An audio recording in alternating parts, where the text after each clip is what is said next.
இயேசுவே உம்மை ஆராதிக்கின்றோம், எம் வாழ்வை உமக்கு அளிக்கின்றோம், உம்மை அன்பு செய்கின்றோம்.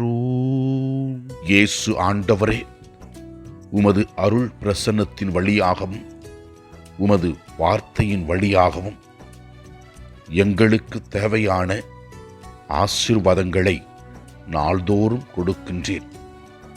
எங்களை துன்பங்களிலிருந்தும் வேதனைகளிலிருந்தும் கஷ்டங்களிலிருந்தும் கண்ணீரிலிருந்தும் நோய்களிலிருந்தும் விடுதலையாக்கி எங்களுக்கு அற்புதங்களை செய்கின்றேன். நீர் செய்கிற எல்லா நன்மைகளுக்கும் நாங்கள் உமக்கு நன்றி கூறி உம்மை ஆராதிக்கின்றோம். முதல் வாசகத்திலே நாம் பார்க்கிறோம், தூய ஆவியால் ஆட்கொள்ளப்பட்ட அப்போஸ்தலர்கள் பிற இனத்து மக்களுக்கு இவ்வாறு கடிதமாக எழுதி கொடுக்கின்றார்கள்.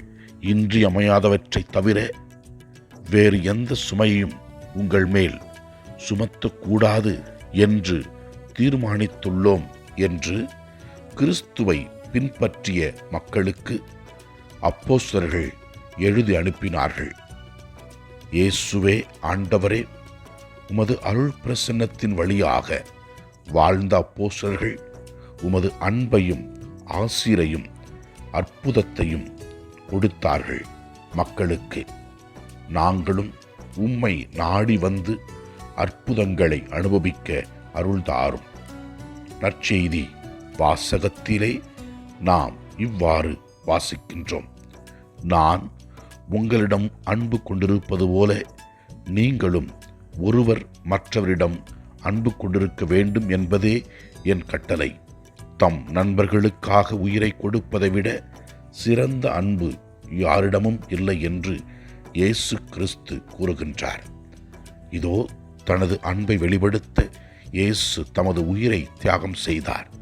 எனவே அவரை நாமும் பின்பற்றி ஒருவரை ஒருவர் அன்பு செய்து வாழ்வோம். ஆண்டவரின் ஆசீர்வாதத்தை பெறுவோம். இயேசுவை நோக்கி ஜெபிப்போம். எல்லாம் வல்ல இறைவன், தந்தை, மகன், தூய ஆவியார் நம் ஒவ்வொருவரையும் ஆசீர்வதிப்பாராக. இயேசுவுக்கு புகழ். மரியே வாழ்க. ஆமென்.